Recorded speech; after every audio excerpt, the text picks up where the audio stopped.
Good morning, everybody. So this lecture is essentially a transition between Jim's lecture on shallow water waves, really the basics, really the theory, and the next lecture, which will be given by Xuguang Wang remotely, unfortunately, but that's a lecture that will show how what we can call most shallow water waves can apply to the theory of intraseasonal variability.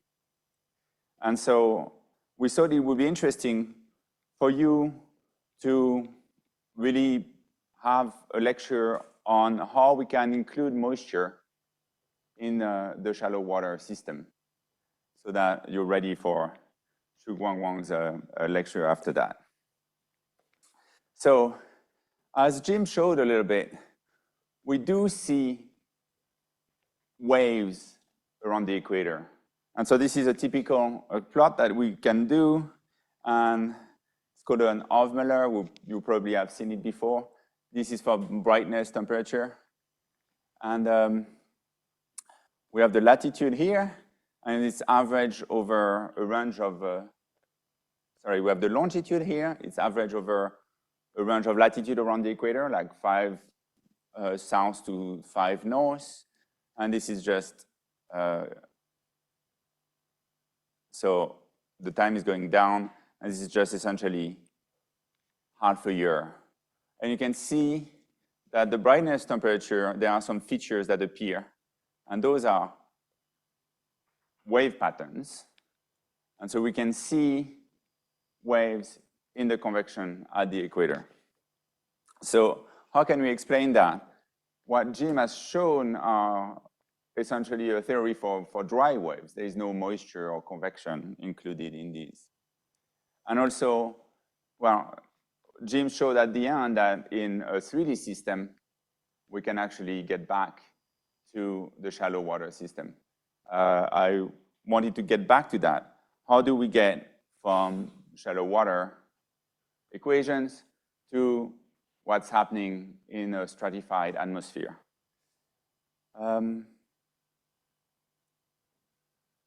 So that's the aim of this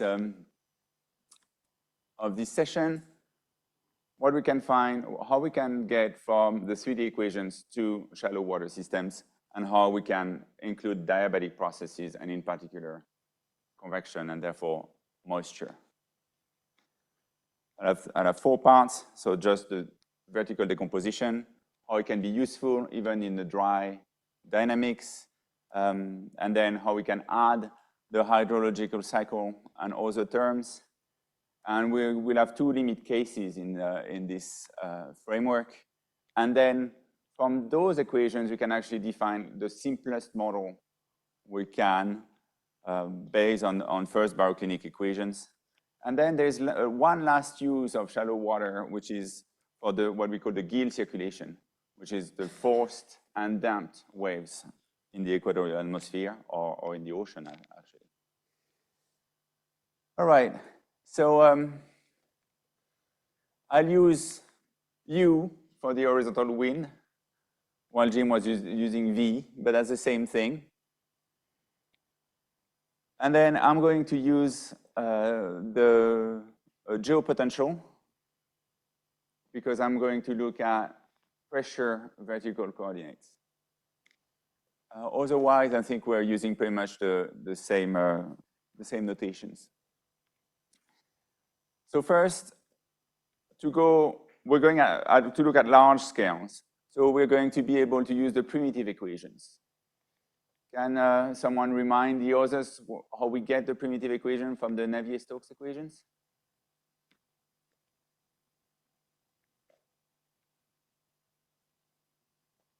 All right, so we do 2 approximations to go from the Navier-Stokes equations to the primitive equations. The first is the anelastic approximation, in which we kind of consider that air or the water is weakly compressible, and so we can linearize the density equation. And the second is the hydrostatic approximation that we can get through scale analysis, and that tells us that the 2 main terms in the vertical momentum equation are the pressure gradient and gravity. And if we can do this approximation, then pressure and the vertical coordinates vary systematically with each other. Well, in opposite direction, but systematically with each other. So we can use pressure as the vertical coordinate. And then if we write our system with the two horizontal directions, x and y, and then p in the vertical direction, then the pressure force appears in the horizontal wind as the gradient of the geopotential. So that's what we get here. And the hydrostatic approximation, so we'll be able to write it in the form of the vertical gradient of geopotential equals to -1 over the density. So our geopotential is GZ, right? It's G times the vertical altitude. And also that's the hydrostatic approximation. That's what's left of the vertical momentum equations once we've done this approximation. I'm going to use the Exner function, which is essentially the function of P that allows to go from the potential temperature to the absolute temperature. There's also another advantage of pressure coordinates is that, well, just like in the log pressure coordinates that Simona used yesterday, we have no time derivatives in the mass conservation in the continuity equation. So that's also good. And then I have a thermodynamic equation where I just have diabatic heating here that's written as Q1. And I also keep, for later, I keep that, that term QU, which is going to be all kind of dissipation or small-scale transport in the momentum equation. So Q1, when you're looking at very small scales, will be only really diabatic terms. When you're looking at large scales, it can include small-scale transport. So typically, if you are at large scale, as we are looking at now, QU would include convective momentum transport and things like that. All right, so that's the base we're working on. But we look at waves first. So at free waves, so what I understand by that is solutions of the linear equations without any forcing and without any dissipation. So we'll neglect Q, the Q terms essentially. All right. We are going to linearize about the reference state of rest with a given stratification that is also hydrostatic. So it's the hydrostatic equilibrium, in fact. And so if when we do that, we lose the linear term, the nonlinear term of advection in U because of the state of rest. So we'll have, in terms of advection, only the vertical advection of energy. And otherwise, that's about the same equations. Then we still have a 3D equation. And the way we transform that in a set of 2D equations is by combining the three last equations here into one. So you can see that you can still see a part of the continuity equation here, and omega, you express it through the thermodynamic equations, and the theta in that thermodynamic equations, you can take it from the hydrostatic approximation. And that gives us a term here that depends only on the pressure. Well, or at least an operator here on the geopotential that depends only on the pressure. And that's the only term in the two equation sets here that depends on the pressure. And so that linear operator, like all linear operators, will have eigenmodes and eigenvalues. And we're going to be able to treat each mode independently because it's linear. And so we can decompose each field, or at least to start with, the geopotential field and U into a sum or a series of the modes with each a coefficient that's going to depend only on the horizontal 2D coordinates. And for each one of them, this is the equations that the equation system that we get. So you get two equations, one for momentum and one for the geopotential for that mode. And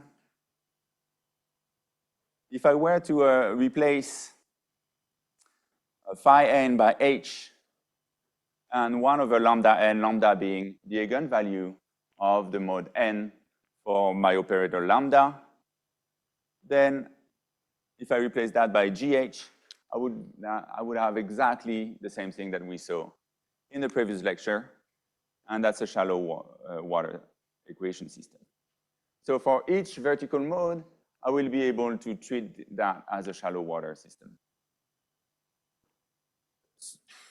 But then if you look at the gravity wave speed of each mode, it's expressed like this, as 1 over the square root of the eigenvalue of that mode. And so you'll have a different gravity wave speed for each mode, for each vertical structure. And you can also define the equivalent reference height. So the big H is now Hn, and it's going to be like that. And that's what we indicate sometimes on the spectra. And of course, we'll have also vertical structures for omega and for theta that depend on that vertical structure and the other equations. Well, for example, if you have a mid-state that's stratified in the ocean, like this, then you can obtain all those modes. So the one that's constant, there's always one that's constant on the vertical, and that's what we call the barotropic mode. And then the others are going to be the baroclinic modes. And the first baroclinic modes has 1, 0, the second has 2, etc., etc. In the atmosphere, what's interesting is that the first baroclinic mode is going to resemble the vertical profile of convective heating. Like when convection is mature, it's maximum in the mid-troposphere, or the heating due to convection is maximum in the mid-troposphere. And so that's going to be close to the profile, the first baroclinic profile. And then when we have convection that's dissipating in the anvil, we'll have stratiform heating, so heating in the cloud and cooling underneath, heating in the upper troposphere and cooling underneath. And that corresponds to the second baroclinic mode. So that's quite interesting. And even just the dry waves like that even can be interesting in the tropical atmosphere. So that's an example. So if you look at big equatorial islands, you can see a very clear diurnal cycle where you have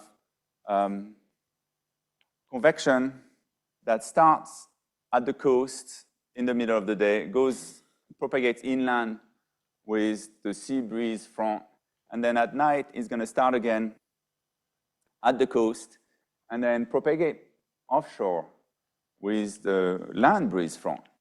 But what's interesting is that those nocturnal propagations offshore can go very, very far. So when the day one inland, they go to 80 kilometers or 100 kilometers. They go about 3 meters per second. They're front, so they're self-advected. And they'll stop after 10 hours or so, so it can't go that far. But over the ocean, sometimes we can see them up to 600 kilometers.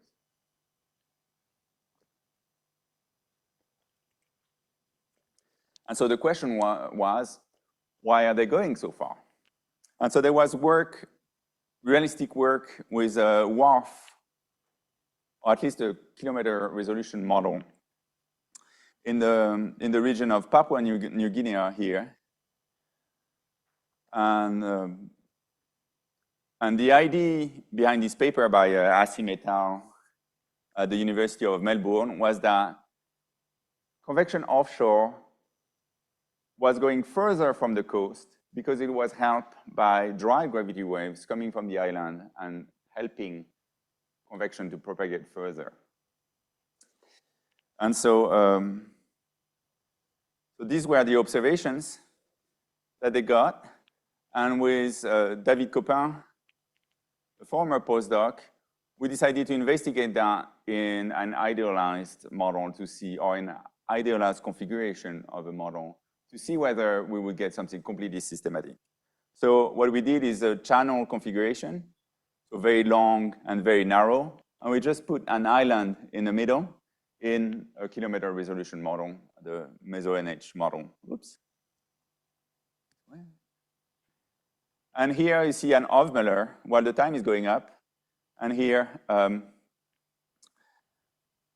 the x direction, so the long direction here, and you can see precipitation here in shadings, and you can see that we got lots of propagations that would go to different distance from the coast, distance from the island, and we got some up to 500 and 550. So we were pretty happy, and it seems to be pretty systematic, but the distance is definitely not systematic. And so if we do a composite day with just the time of the day here, we get something like that. So we see the inland propagation and then the offshore propagation. And you can see that it can stop at 100 kilometers, and we can see cases where it stops at 100 kilometers, or sometimes when it stops at 300, 600 is really, or 550 is really once in a while. Yes. Were you integrating the full primitive equations for that?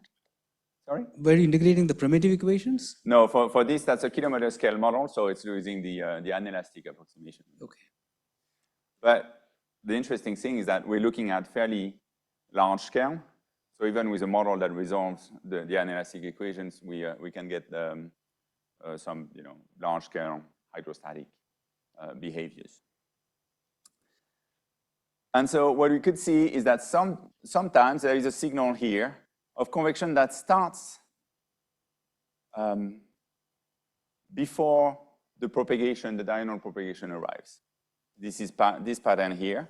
And in the days when we would have long propagation, it would be very prominent. And the days when we don't have long propagation, we wouldn't have this signal.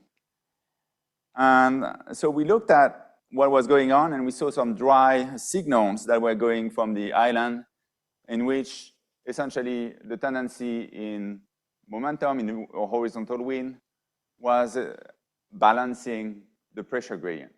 And so that's an indication that we had gravity waves. So what kind of gravity waves?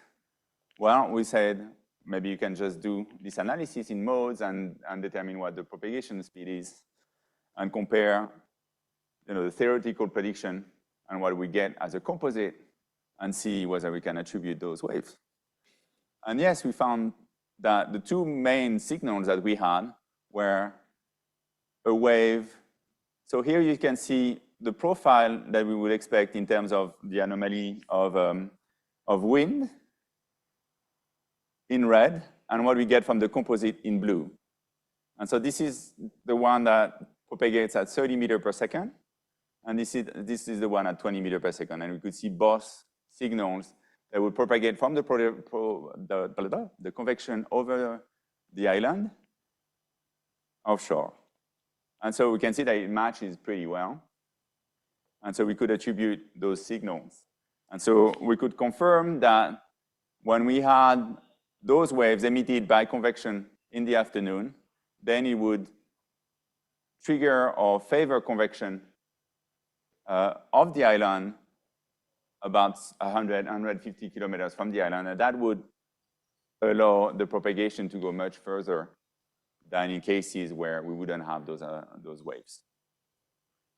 So that's an example where even the dry wave, even if it's not our priority, can interact with convection and we can actually determine what's going on. Now, we're most interested in most waves, right? Really completely coupled with convection. And if I get my brightness temperature of Muller, it corresponds to spectra, while here is more computed with OLR and horizontal wind. And we can see that if we lay the Matsuno solution, so the ones that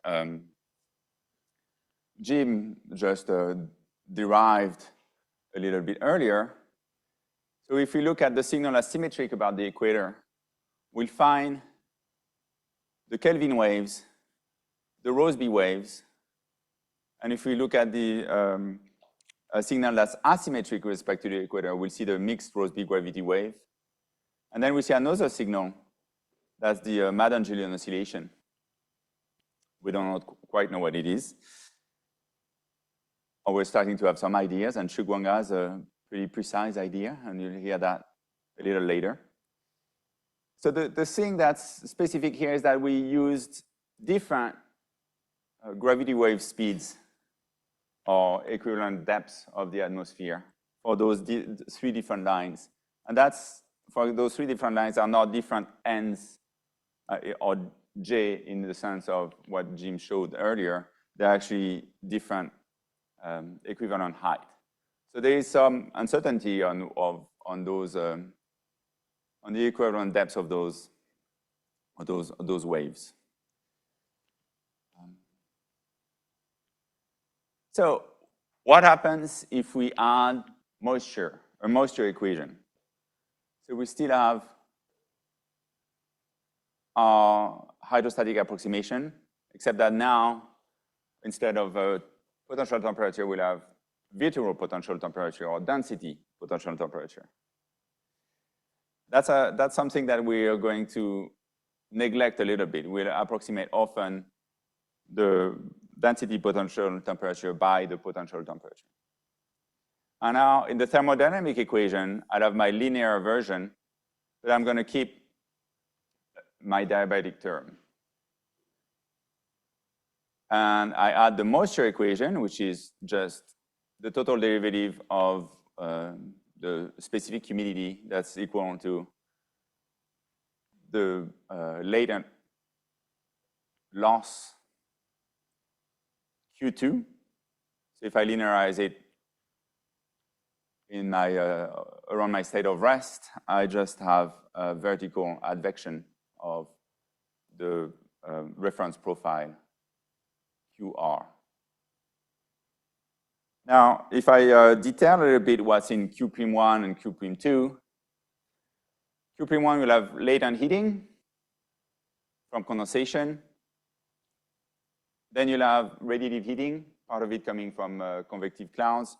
We can consider that most of the perturbation from the reference state is going to come from convective clouds. And then small-scale transport, so convective mixing, turbulent mixing, etc.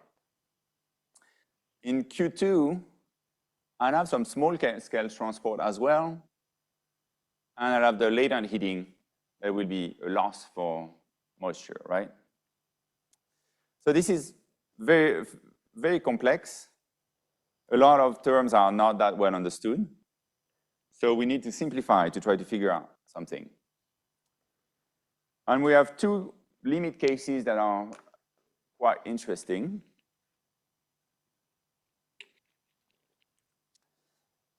The first one is the gravity wave limit. And the idea behind that is we kind of want to explain those convectively coupled equatorial waves that we observe. And if they exist, it's probably because moisture is not that important for their existence and development. but temperature is. So what happens if we consider that variability of moisture is negligible, no storage of moisture, but variability of temperature is still there? And then if we consider that latent heating is the biggest term in Q1 and Q2, and QP1 and Q2, then we can actually write the simplified system as follows. And as I said, I'll approximate here, because my variability of humidity is small, I really have my buoyancy that's going to be proportional to the density, to the potential temperature, rather than the density potential temperature, the virtual. And so I have my diabatic heating limited to the latent heating, and my humidity loss proportional to the diabatic heating. And I'm neglecting the perturbation of moisture. So I can do the same thing I did earlier, combining those three equations to eliminate everything but theta and omega. Yeah, so sorry, I combined the two last ones because I can eliminate QL prime here, and that's what I get. So I get a new thermodynamic equation, and instead of the vertical derivative of theta r, the reference potential temperature, I will get this term here, which is going to be actually the vertical derivative of the equivalent potential temperature. And that's what we call the effective stratification. And I'll be able to use this new thermodynamic equation together with the continuity and the hydrostatic equation, as I did earlier, to get a new linear operator lambda that is slightly different here. Instead of partial derivative in P of theta r, I've got partial derivative of theta e. And so we will have different eigenvalues, larger ones actually, and that correspond to smaller wave speed. So we'll have the convectively coupled waves that are slower than the same drive waves, or the corresponding drive waves.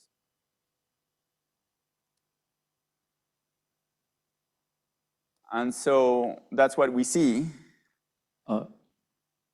Gilles, the slowness of moist as compared to dry is guaranteed by the vertical derivative of theta e, the difference between theta e vertical gradient and theta r vertical gradient. Exactly. Thanks. So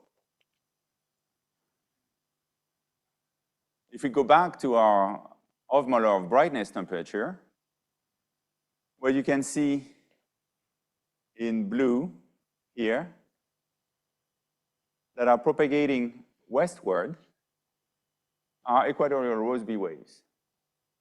And they're propagating at about 5 meters per second, while we would expect something essentially twice as fast from a dry wave. The Kelvin waves are in green here, and they propagate at about 15 to 20 meters per second. And so that's about half the speed of the gravity wave, which is the speed of the Kelvin waves. So remember, on the example over the island, we had a first baroclinic wave that was at 30 meters per second. So here we have essentially half that wave, that speed. And that comes from the fact that we have an equivalent stratification that's different in the moist case than in the dry case. Okay? So that's the main effect. Now, why is moisture variability small in these waves?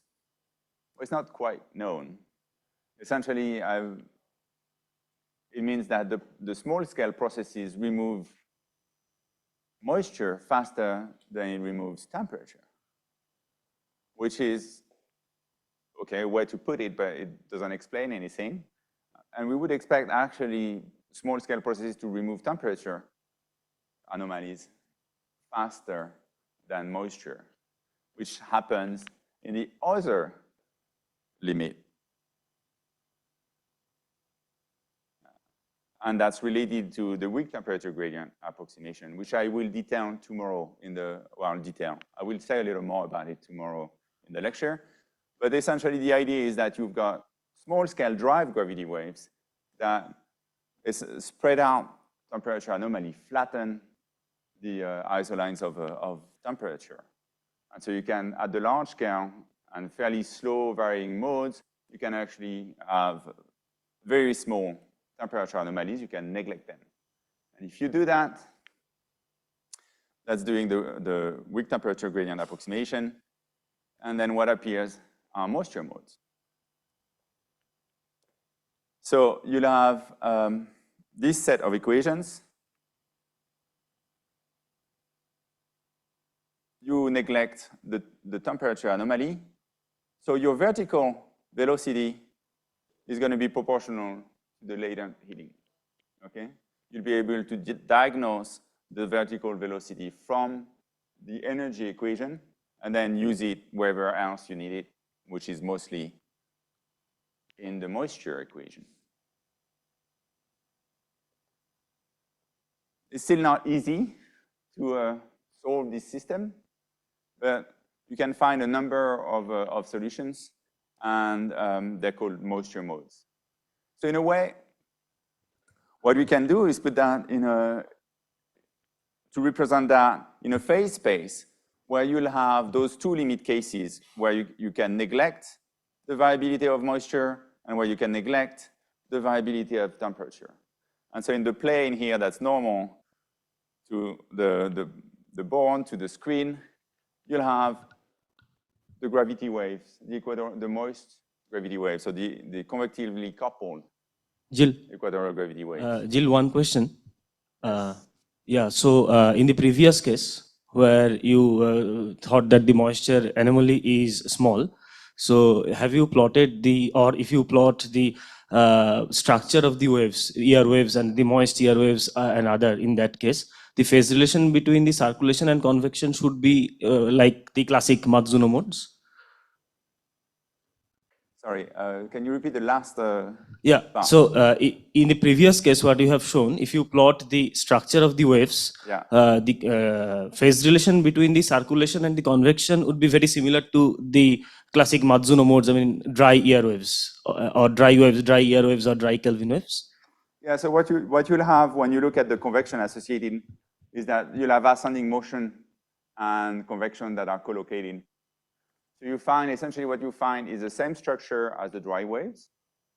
So with Roseby, with its gyres across the equator, Kelvin wave that's exclusively zonal, et cetera, et cetera. And you will find convection in the ascending phase of these waves, okay? All right, so if I get back to this diagram, so I have my limit case of convexely coupled equatorial waves here, with my dispersion schematic. And here, on the other hand, I have the moisture modes. And the question is whether the MGO, which is very large scale, slow evolving, is a moisture mode. And Xu Wang will just give you the answer. And then, oops, you probably have a lot of modes in between, right, that are mixed. And you actually don't really know, well, we're starting to have a few ideas of how to solve for them. But with the full system, it's actually pretty complicated. So we can try to define or derive the simplest system that we could have to treat those problems. And that's going to be just keeping the first pyroclinic equations. And what's good is that when you look at the thermodynamic variables in the system, you'll be concerned only with the column budget. You won't need to know the profile inside or anything like that. Well, you kind of need to think of the profile, but once you've decided what kind of profile your thermodynamic variables follow, then you're okay. So the first assumption is to think, okay, so I have my convection that's going to follow a profile that's close to a first baroclinic profile. Maybe I'll add a little bit of second baroclinic component in there, just to have something that's really the mean effect of a convective system. And I'm going to assume that my temperature anomalies are going to follow the same profile. And then, so I'll have my potential temperature that follow a profile like that. So that's my heating here. My heating anomaly is going to follow that kind of profile. Essentially, maybe some sort of moist adiabat up to the upper troposphere where it goes away from the moist adiabat. My temperature is going to follow this profile as well. And so my potential temperature is going to follow 1 over the Exner function, this profile. And I can consider that my anomaly is going to be defined by this T1 variable that vary only with time on the horizontal. And so from the hydrostatic approximation, we can get the profile of the perturbation of geopotential. That's going to follow this profile here, related via the hydrostatic approximation to the temperature profile. And then we can assume that horizontal wind follows the same profile as the perturbation of geopotential, since it's forced mostly by the gradient of the geopotential. And Q, for now, we know it follows this profile as well, but we won't specify it. Now, we can now decompose our momentum into a barotropic and a baroclinic modes based on that assumed profile of the wind.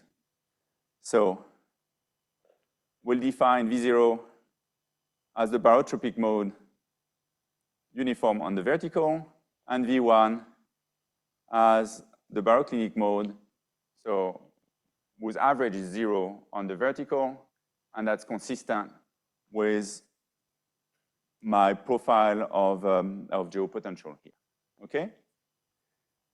And so I can get an equation for each of them. I just have to integrate this equation here, replacing U by the decomposition in U0 and U1, and average it on the vertical and divide it by the mean of, or the vertical of the geopotential. That gives us only the terms in U naught. And then if I multiply this equation here by the profile phi prime, and then take the integral on the vertical and divide by the integral of the squared of this profile phi prime, I can extract the equation for U1. And you can see that now we don't have to take into account the gradient of geopotential at the surface. We'll just have a term of forcing that's proportional to the temperature, okay? And then you've got the projection of the dissipation on each mode, which you could assume is very complicated, but in most cases, we assume that it's just linear. Our barotropic mode has very small divergence, just because if you're converging or diverging over the whole column, where do you get out the mass, right? So you would have to have a top or a bottom that can move. And in lots of cases, you can assume that the top and the bottom are fixed. And that means that that term is completely non-divergent. And so it won't interact much with convection because it won't transport much moisture or humidity. And so we can neglect this in most of the time, or at least for theoretical work. And if we model this dissipation just by a linear term, we get this very simple first baroclinic equation. All right? So that's for momentum. Now, we'll have, of course, a vertical motion profile that's associated to this first baroclinic mode. And then to determine T1, Well, T1 captures essentially all of the perturbation of temperature over the whole column. So if we do the budget of energy over the whole column, we'll get an equation for the evolution of T1. So that's what we do here, and that's what we get.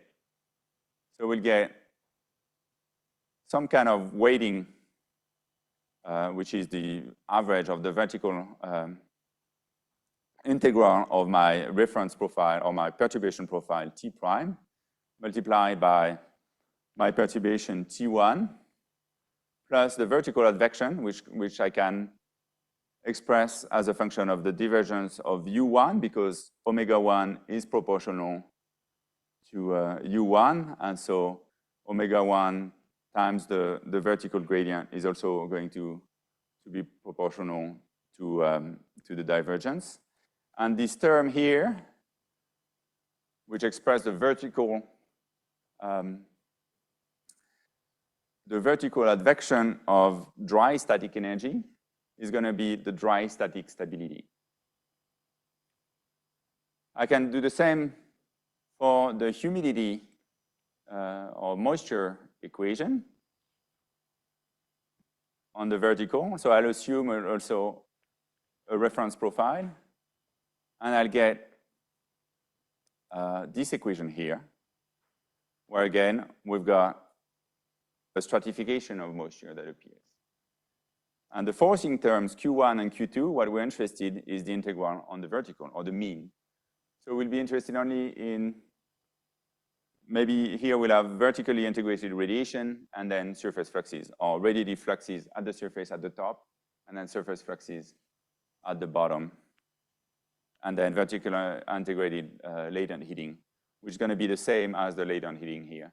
And when you integrate vertically, your mixing terms, so your small-scale transport terms, they're only vertical, right? So their vertical integral or their vertical average is 0. So they disappear too. So we'll be only interested in surface fluxes and top of the atmosphere fluxes for these budgets, which simplifies quite a bit. And last thing is that we can use those two equations to combine into the moist static energy, which is essentially the sum of the two. And I'll get back to that. So the last term that can be a little tricky might be the radiative fluxes or radiative forcing, because we would maybe need to use the reference anomaly profiles to compute something very complicated.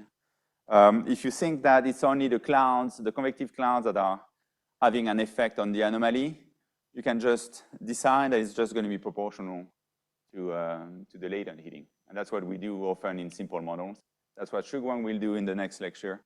So about 15% of the latent heating is what goes well to model the radiative heating of convective clouds.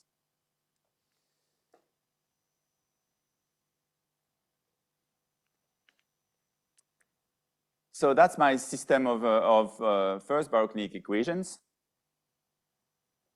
So here we have the equivalent of a dry, shallow water equation system, but that's forced. And here, by surface fluxes and my vertical average of those two. And then the column humidity budget is what I'm adding to really make it a moist system. So that's really the simplest set of equations that we have to look at moist waves in the tropics. And so if you're interested in the moist static energy, we can have the column budget, that's the sum of these two, and in which in the vertical advection, you will have the moist static stability that appears. That's the difference between MS1, the dry static stability here, and the moist stratification here. And that's a good way to get rid of the latent heating in the budget. But then if you're interested in getting back to T1 to be able to know what's going on with the dynamics, you might need to figure out one of those two equations additionally to the moist static energy. So that's it for the first baroclinic equations. That's the system of equations that Shuguang will use in the next lecture. What if you want to go a little more complicated? So first, we can add some modes, some vertical modes if we want. And then what happens is that you will have still linear, you can still use linear equations. You just have projections from one mode to the next. For example, if you want to look at the projection of surface friction, we should definitely have a barotropic component. The surface wind is going to be an important variable in that surface friction. And so you'll have all modes that have a value at the surface. And so just by surface friction, you'll have a projection of each mode on the surface friction, which means that each mode will feel the effect of other modes via the surface friction. So you have coupling between the different modes. And we'll have also different dynamics because different moist stratification and dry stratifications. So dry static stability. You can also look at nonlinear terms. What's happening is that the nonlinear terms in the equations will then have components that project onto different modes. So what we do in those cases is that we consider a number of modes, and then just the higher order modes, we don't consider them. But that means that we're actually neglecting one term. We're doing a truncation, a Galerkin truncation, and we consider that the nonlinear terms that project on higher order mode, we just neglect that effect. And that's the principle behind the quasi-equilibrium tropical circulation models that Nilin and his team have developed.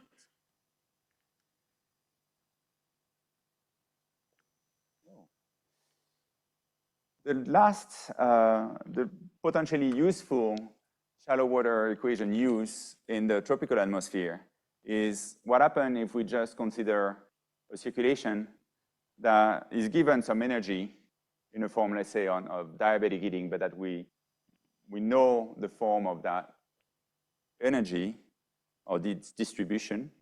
How does it respond to this? And of course, we really need to take into account some kind of dissipation in that model. Otherwise, it would grow forever. So that's going to be the forced and damped waves. And the particular case of interest is the steady state, the steady case. So we, let's say, impose diabatic heating somewhere. How does the tropical atmosphere respond to that? And that's what we call the Gilles circulation. And that's relevant to very slowly varying circulation. So maybe intraseasonal, slow intraseasonal, and seasonal. So we can use the same first baroclinic shallow water equations, but only the dry part. So those are the two equations that I had before here. And so we'll decide that this is set, this is fixed, and we keep a little bit of damping here. And so in steady state, I don't have any time evolution, and I'm going to model the forcing by a forcing and a feedback from the temperature. And that's exactly the Gilles system. And let's put on the equator or somewhere a localized heating. If it's on the equator, you'll get a response around the heating. So the heating is going to be here, right here. And you'll have this dynamical response, that's the Gilles circulation, where you'll have two minima of geopotential or two maxima of temperature across the equator, two gyres on kind of on the western side, and then a very zonal flow on the eastern side. So in a way, it's mixing half a Rossby wave in the western side and half a Kelvin wave on the eastern side. And so that's actually something that is fairly similar to the circulation we observe around the Madden-Julian oscillation, where you have convection on the equator, and you'll see the two gyres and the Kelvin waves. But there is some debate about it, because if you actually look closely, you'll see a hint of gyres in the other direction here, which would mean that we have more of a wave pattern than the Gilles circulation. So there is still a little bit of discussion about it.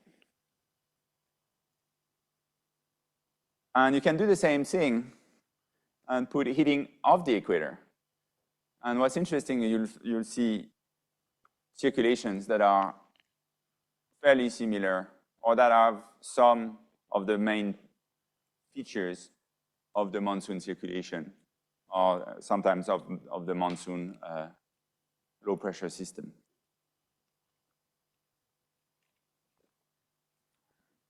As you can see in this little animation. So this system of forced and damped waves can be also used to maybe at least diagnose what's going on. So that's about it for me. So we got our shallow water equations. We've got a stratified atmosphere. By decomposing into vertical modes, we'll be able to look at dry waves, but also to look at moist waves, in which the moisture anomalies are going to be small. If the moisture anomalies are important, it gets more complicated. The other limit case is when temperature anomalies are negligible, and then we get moisture modes. The simpler system is going to be the first baroclinic circulation coupled to column budgets of moisture and energy.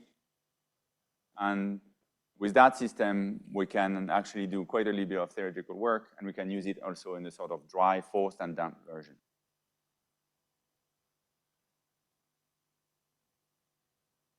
Other questions?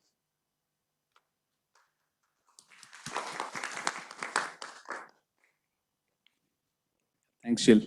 There are about 10 minutes, so please raise your hand and ask questions.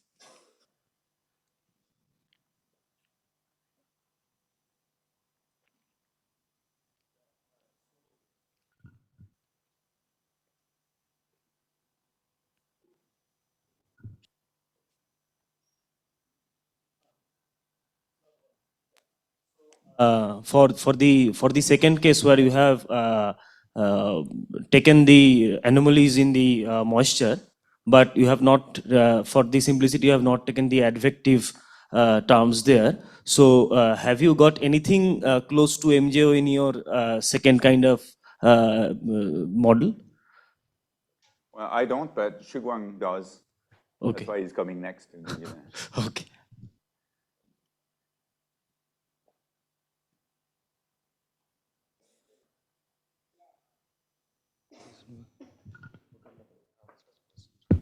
Yeah, I didn't quite get what's the debate about this Gilles 1980 thing that you just mentioned. It's about how relevant it is to the Madden-Julian oscillation. So some experts will say that you have gyres here. They might be less intense than the ones that you see here, but you'll have them.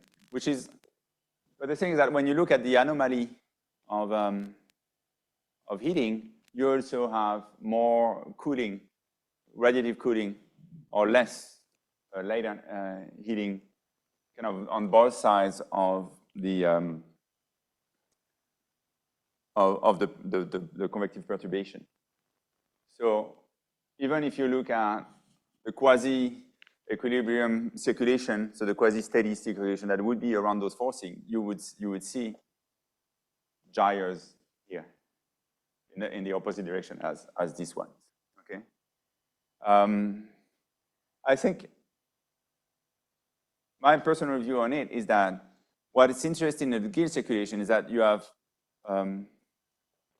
forcing only in a limited area.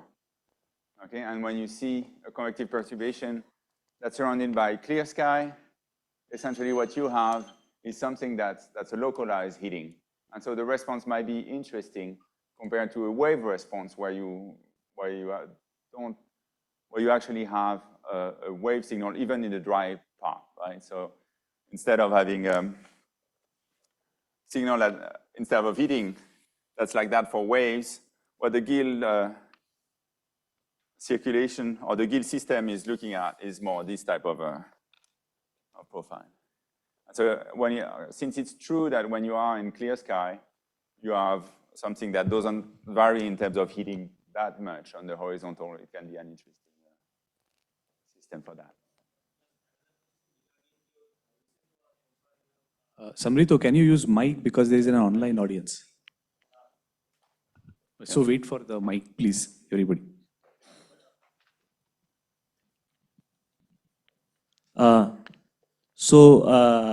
Regarding your recent work, you have put the heat source in the source in the northern hemisphere.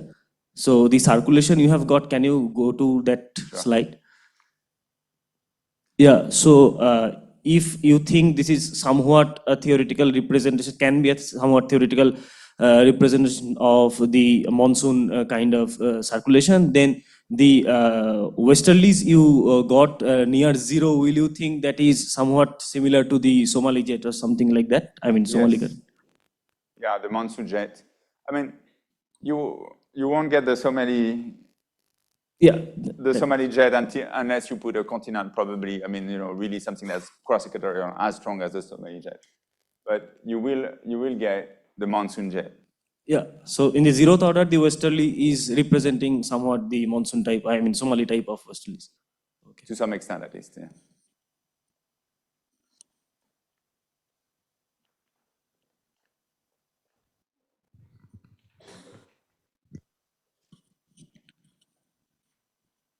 Can you go to the previous slide where you show the symmetric heating? Yeah, so you mentioned this as the Kelvin and the Rossby waves, right? So are these the theoretical waves which we get in the spectra, which wave number frequency spectra? Are they the same? So here, these ones, the equatorial? Yeah, so are they? Can we? Are these the same, or like is this just looks like? It's the same as a Kelvin wave in terms of structure on one side. It's the same as an n=1 Rossby wave on the other side. It's true that we haven't shown the horizontal structure of those waves at any point. Would you like to see that? Nice.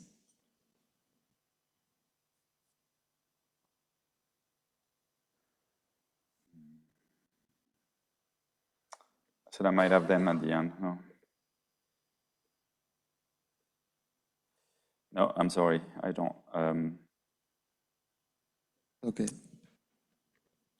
One more thing. Yeah.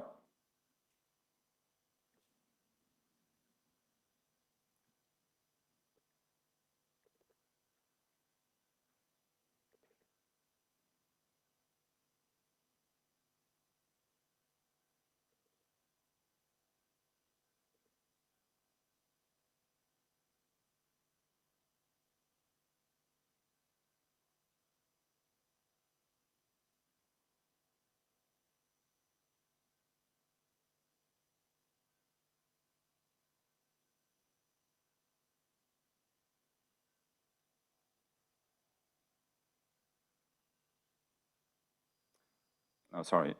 So the best I have is just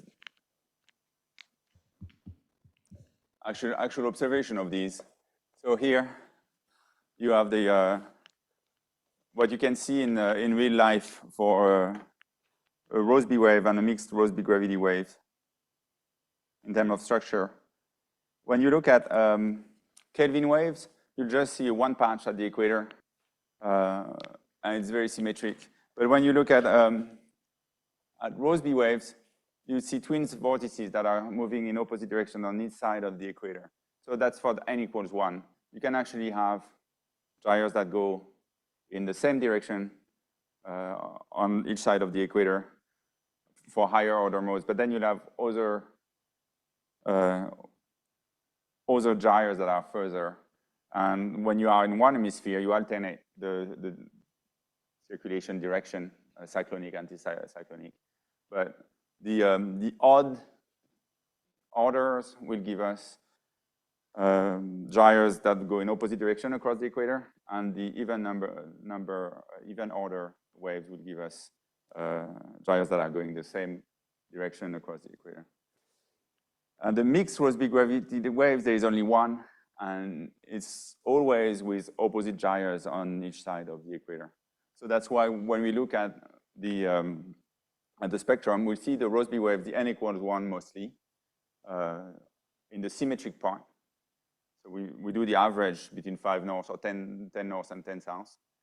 And then to look at the antisymmetric, we do the difference between equator and 10 north and equator and 10 south. And that's where the mixed Rossby gravity waves will pop up. What was your other question? Sorry, Wondering if that is exactly the wave which we get. Like, does it just look like the wave, or is it exactly the wave, Kelvin wave to the east you see when you give that symmetric heating?